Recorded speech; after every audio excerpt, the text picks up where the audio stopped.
Rangers fans, welcome to Liberty Blue, the essential New York Rangers podcast. I'm Andrew Chelney alongside Nick Zararis. And Nick, the Rangers lost, I would say, a pretty winnable game against Winnipeg. They bounced back with a better performance against San Jose before going to Seattle and having Jonathan Quick turn to 2012 Jonathan Quick and shut him out. Back-to-back shutouts for 39-year-old Jonathan Quick. Not bad.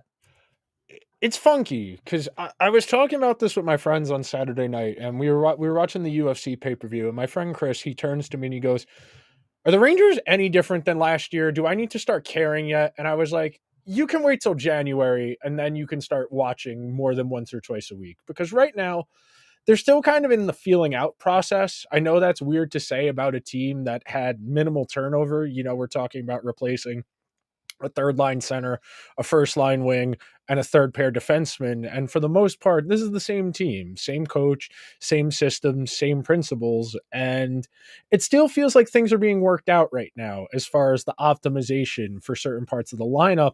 And I think that's the story I'm most intrigued by through the early stages. We did a week of Matt Rempe on the fourth line, and very quickly they realized he needs to play more. So we got Edstrom instead. VZ comes back healthy, and you've got Edstrom's been good on Edstrom's the been fourth solid. line. The fourth line has been very solid. It's nothing flashy. It's not that high end, but it's reasonably consistent.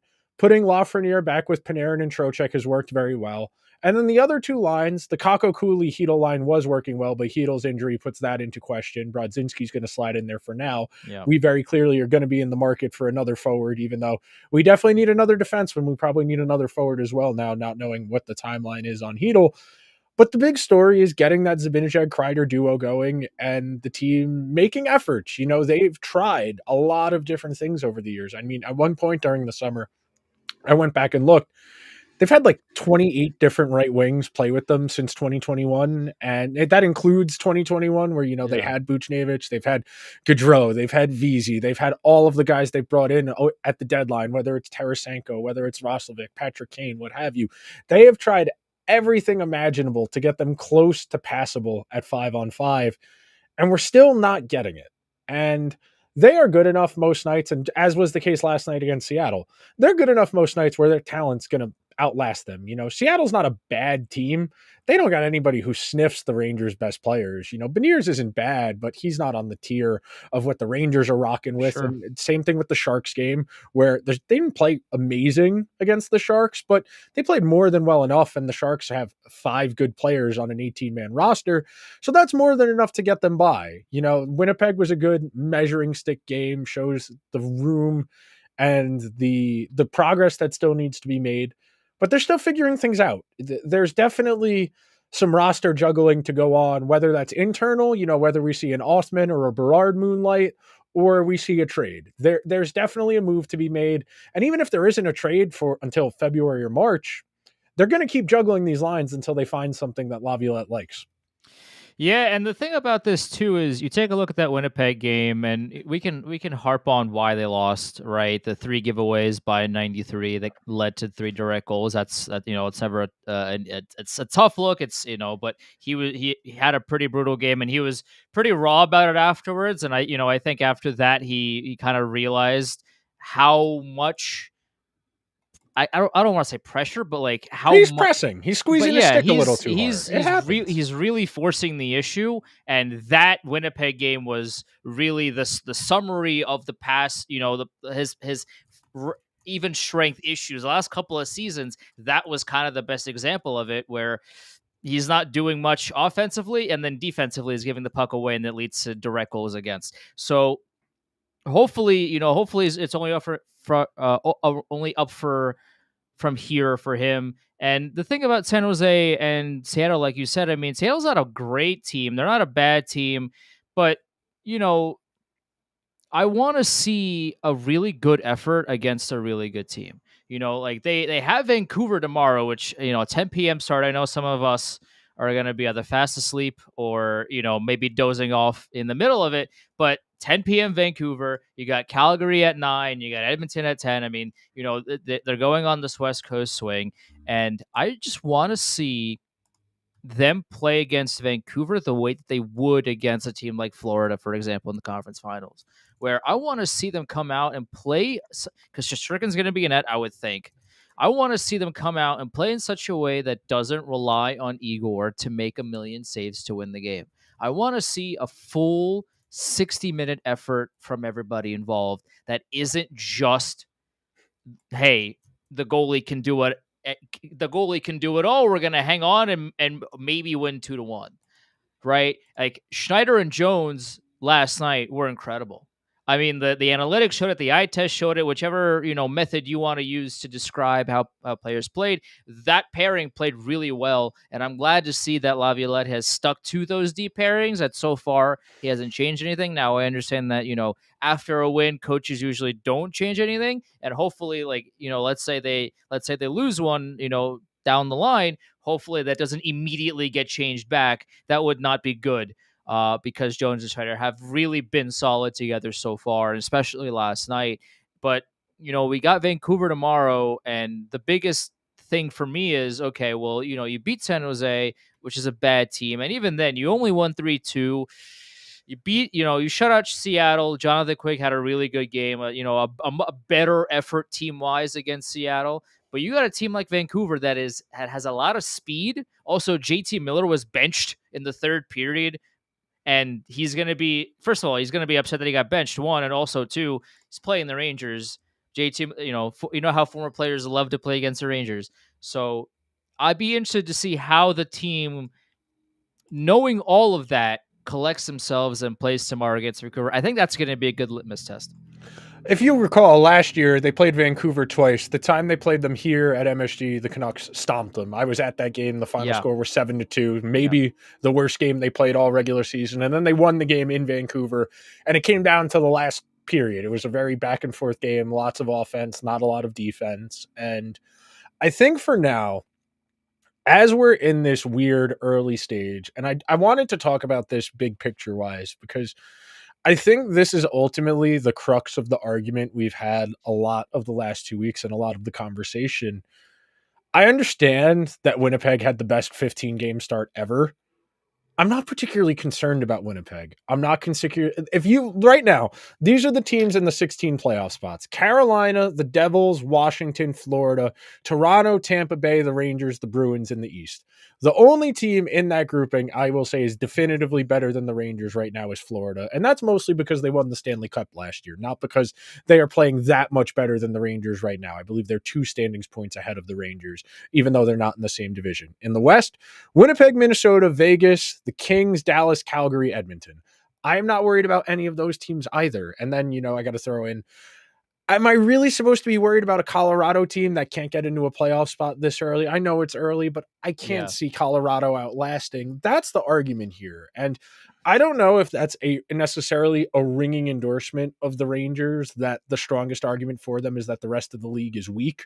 But that's the strongest argument for them right now, because as you said, they've yet to really string together multiple quality efforts in a row. And part of that is, that's the story of your season, you trying to string those together. Last year, the defining trait of that team was the never say die, that no matter what the deficit was, they always found a way to at least get to overtime, even if they didn't win the game. They showed a resilience that not a lot of Ranger teams have had. They found ways to climb out of 2 and 3 goal deficits against quality opponents in difficult circumstances. And this year, they have yet to get there. I know we've only played 15, 16 games. They've got the fewest games played in the entire NHL so far. But until we get going, I don't want to make any sweeping declarations. I don't want to make any bold proclamations, but they definitely have some work to do. And that's not just in terms of, playing better. That's finding what they're good at. Because right now, it still feels very much so like a lot of individual plays making individual players making individual plays. You think about the Zach Jones goal where he skated around 3 guys, passed it to Cooley. Cooley passed it back to him. He passed it to Kakko, and Kakko passed it right back to him.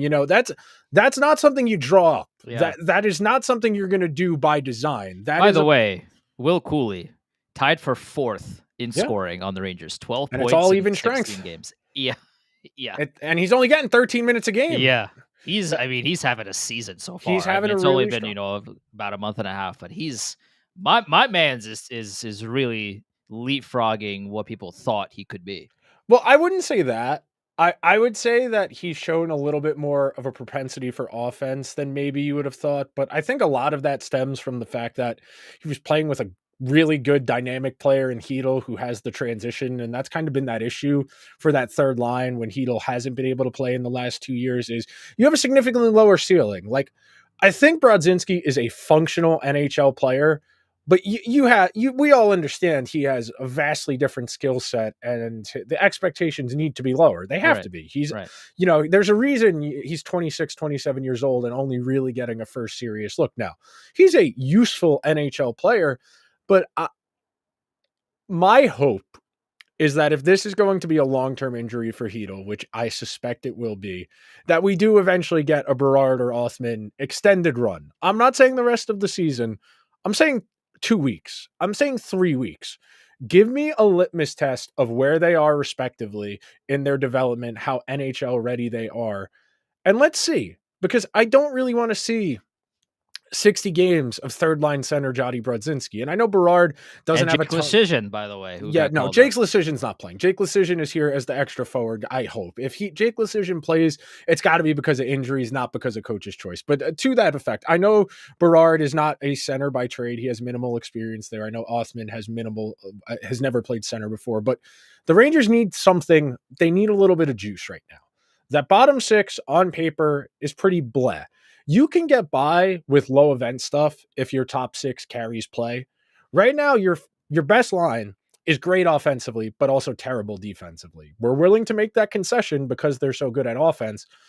But when you only have one line that's scoring with any real frequency at 5-on-5, and I'm making that addendum because without Heedle, I assume the numbers are going to cool off as far as 5-on-5 scoring. But when you only have one line that's going to score consistently at 5-on-5, you need to find something to get another part of your lineup going. Because right now it feels like this is kind of the best we're going to do is 2-1, 3-2 a lot of nights. And that's not good enough in today's NHL. You can't get by on 3 goals a night, no matter how good the goaltending is. And it's been great. They got Shesterkin and Quick are both top 5 and goals saved above expected this year. That's great.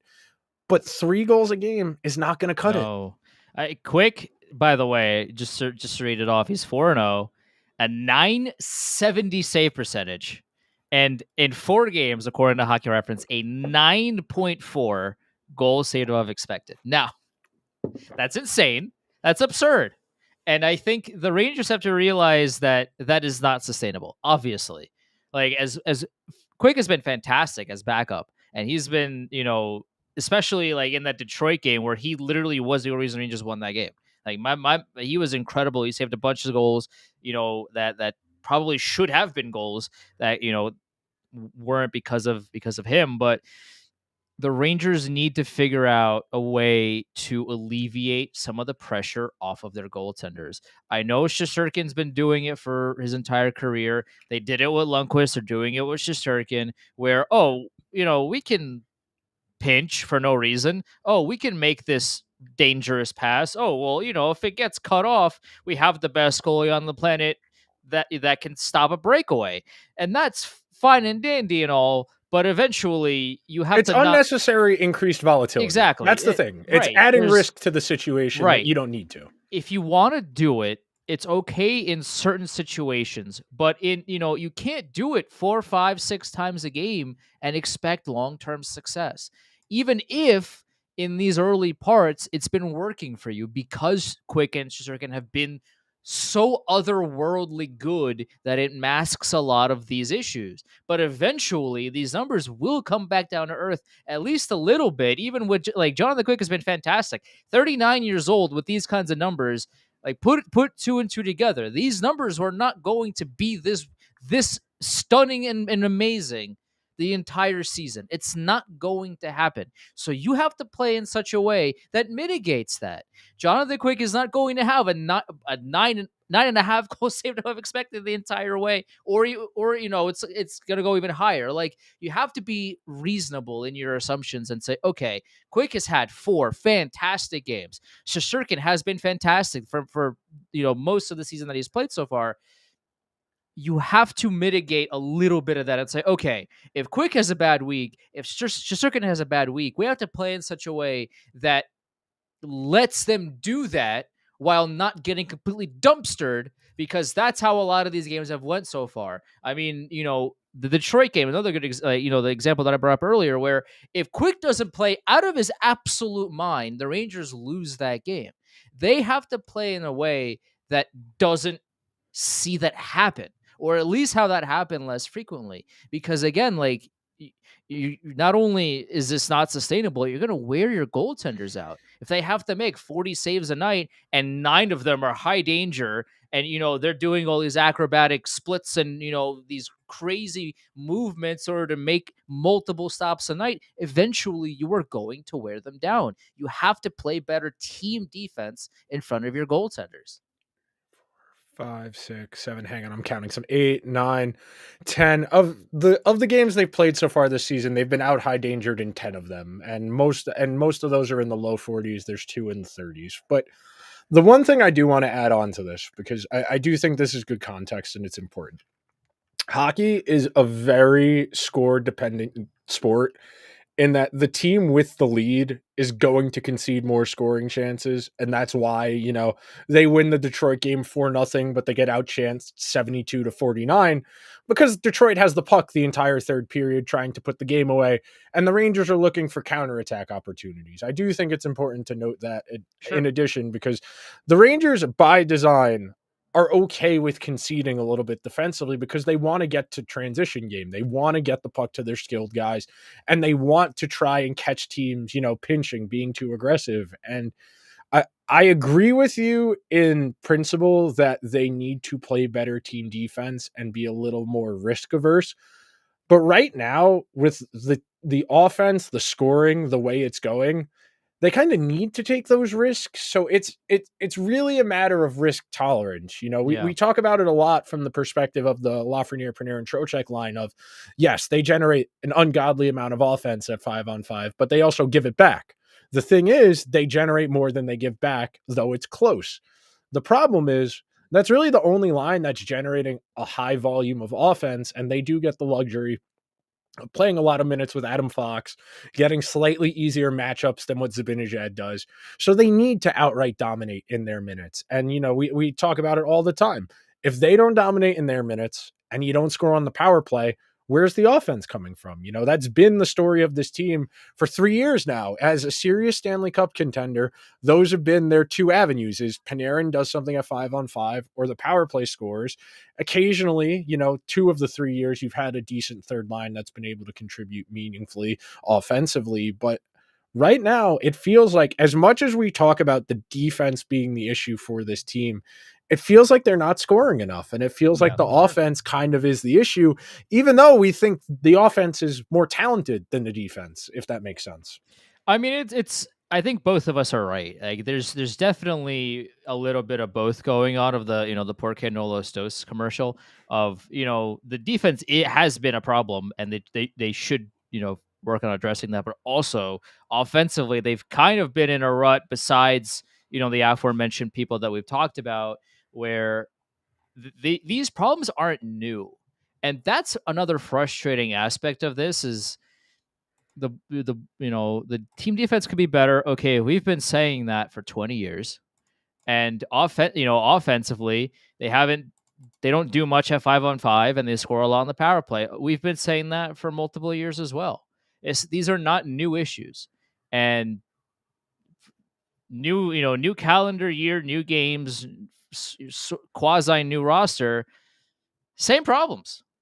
And that's kind of been the crux of this team the last few years. Is, okay, well, we've identified the problems. You and I, we've hammered it pretty well, I'd say, over the past 3 seasons that we've done the show. We've been talking about their lack of 5-on-5 scoring. We've been talking about how in the playoffs, when they don't give you a power play, what are you going to do to generate offense?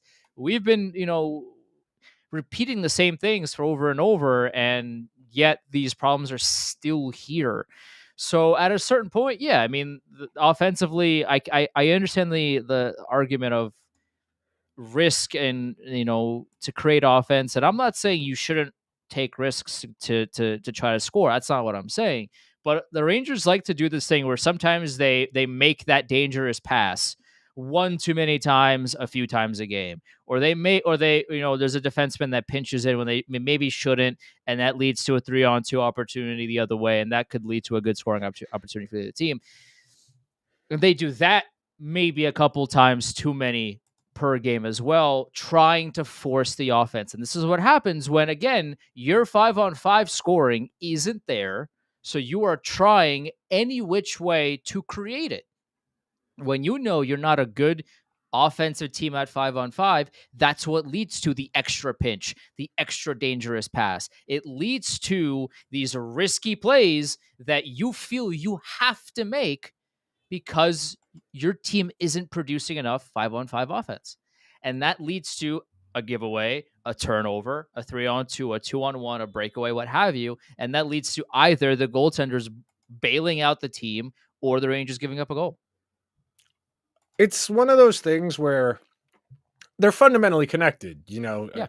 You're going to get better. If you get better defense, you're going to play less defense because you're going to stop the other team's offense before they even get there. So you're going to get more offensive opportunities. Right now,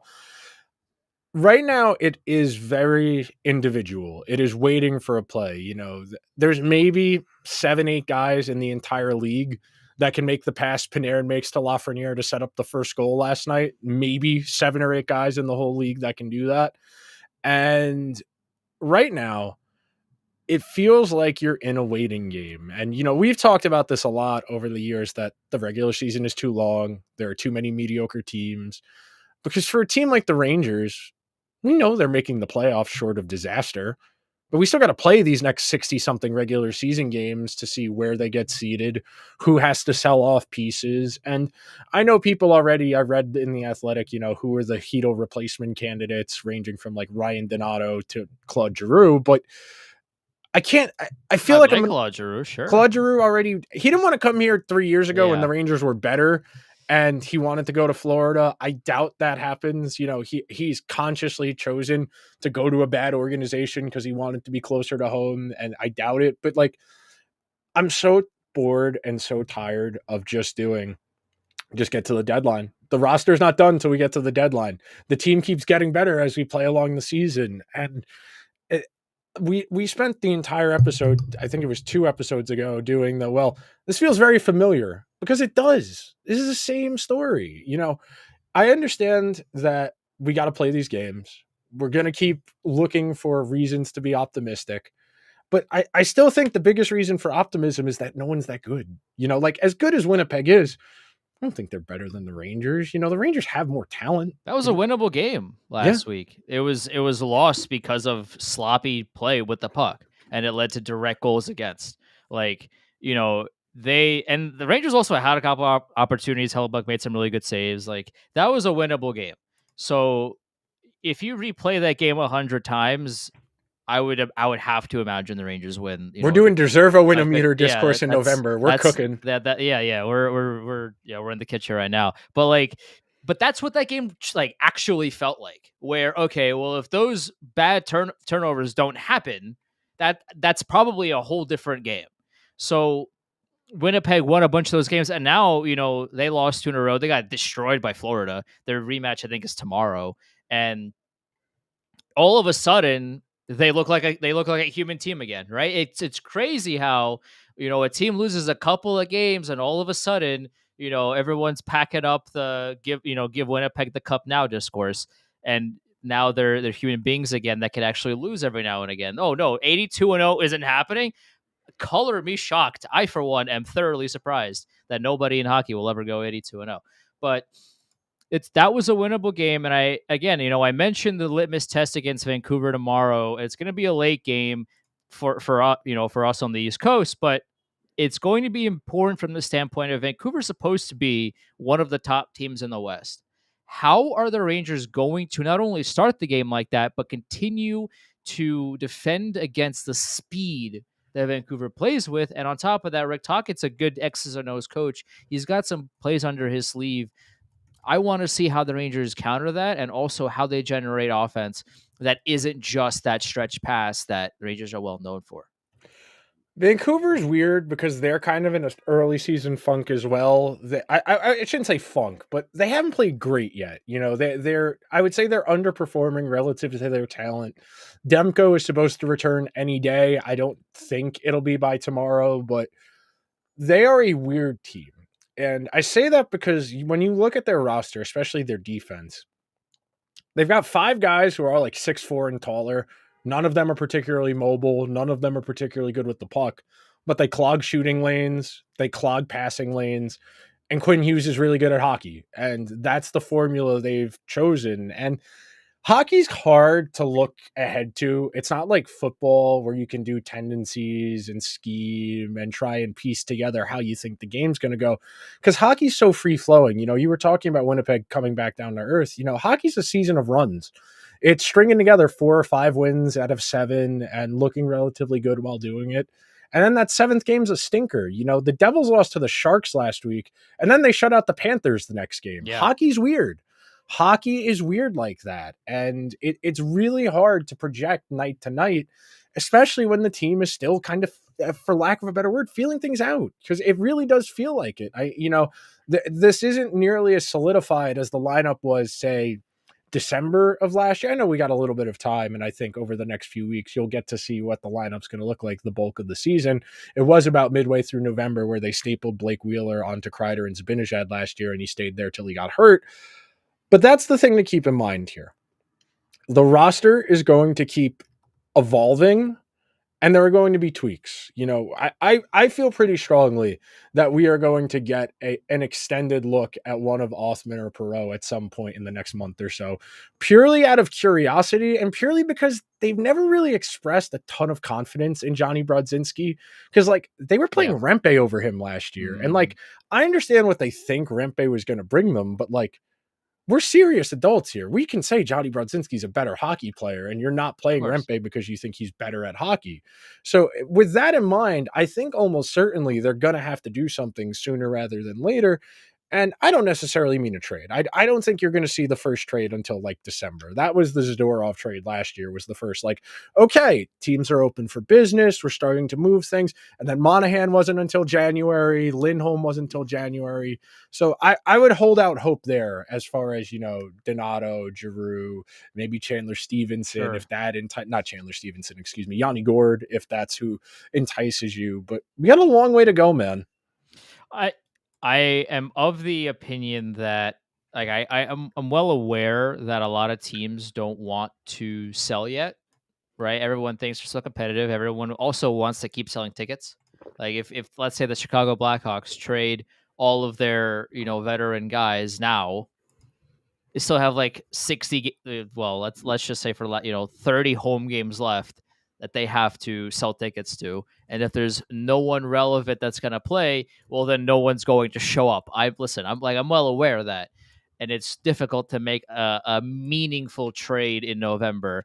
But also at the same time, if I'm somebody like Chris Drury, I'm calling, I'm asking, I'm at least laying the foundation for, okay, this person might be available in a couple of weeks. Maybe I can try. Maybe we can finagle a trade. Maybe a 3-team deal for X player and maybe Y guy. You know, because at the end of the day, the more players have time to gel together, the better it is, not only for, you know, off ice chem, sure, but, you know, on ice chem is important. And also, you know, you just have a better runway to figure out what works with that player and what doesn't.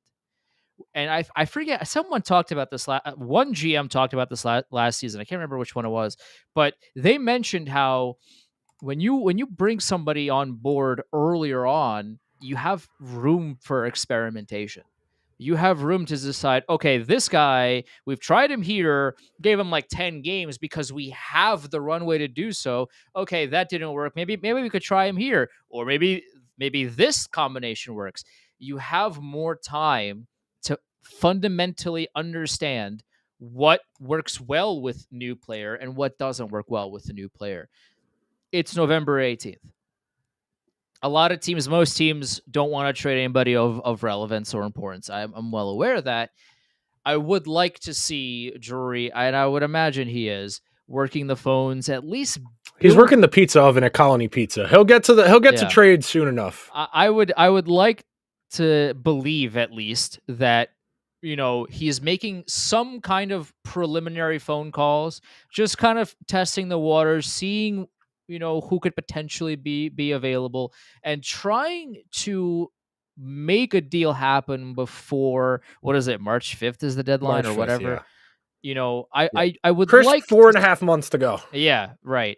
I would like to see some kind of deal done before then, because again, the more time you have with new players, the more time Laviolette has to fundamentally understand, one, where they fit on this roster, and two, what players work well with them, and three, what their strengths are and what their weaknesses are as well in the structure that Laviolette has the team playing in. One player could look really bad on one team in a different environment, a different structure, and then come in Peter Laviolette's environment and look really good, and vice versa. And you don't really understand that until that player has time to figure out and adapt to the new environment.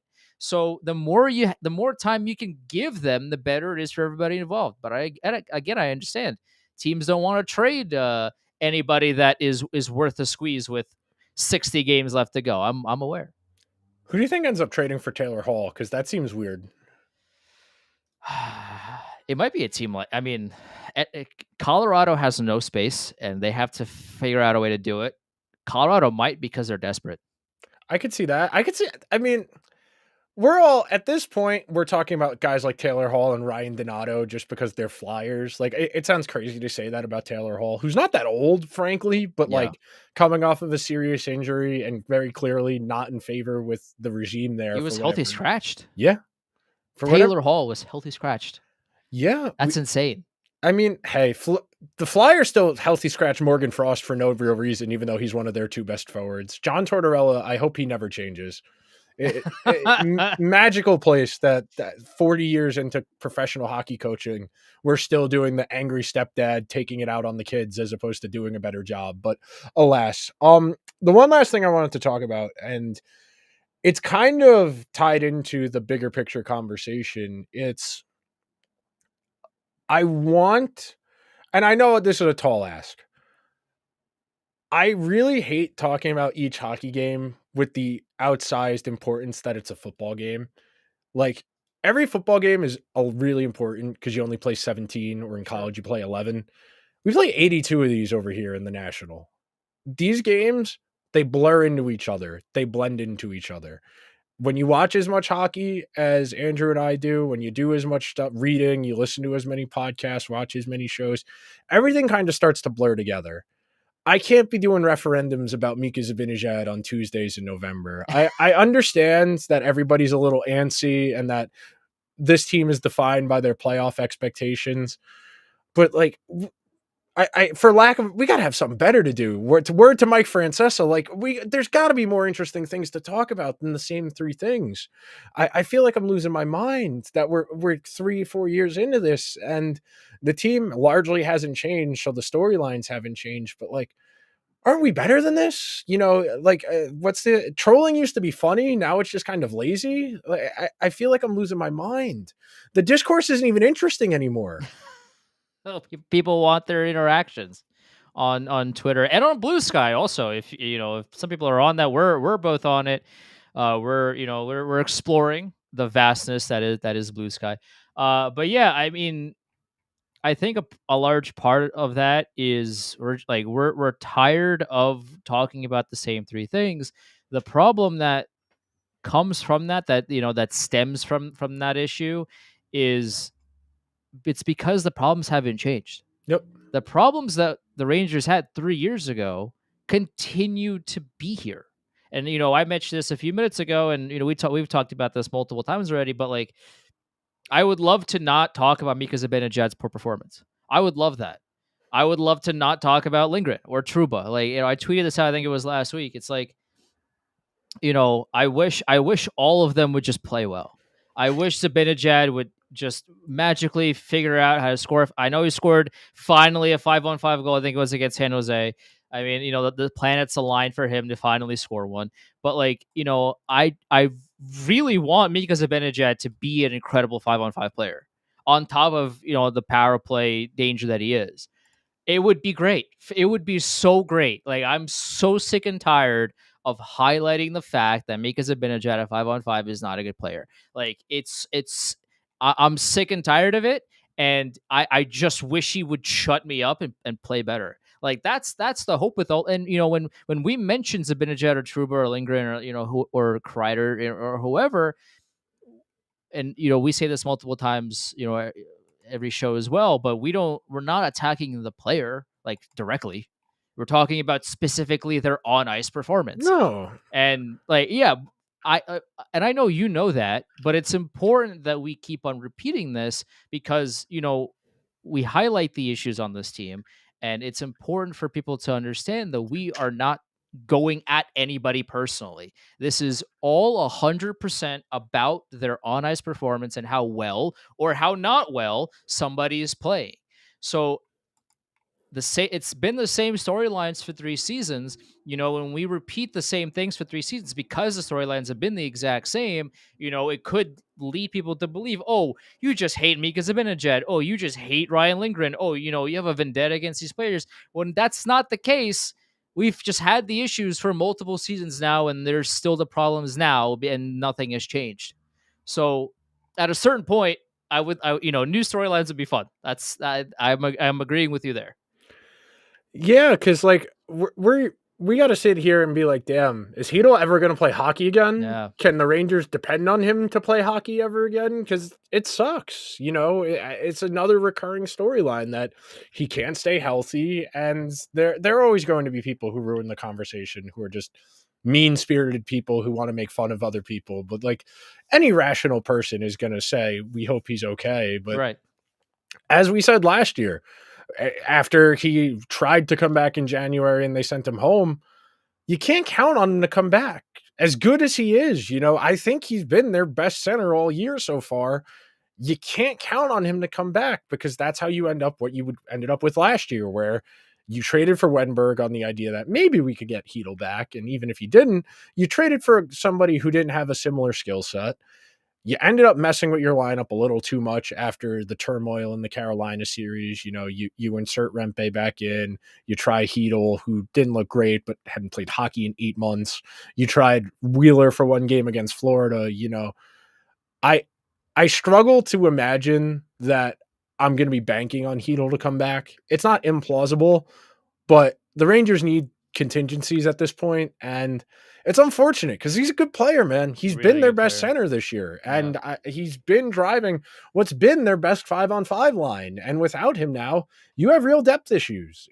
There's a reason Johnny Brodzinski has been a fringe NHLer. He's not awful, but he's not going to dynamically change anything. He's a passable NHL player. They very much now, they need another center, and they probably need another left-handed defenseman. And we have to wait 4 months for them to go and get those two things.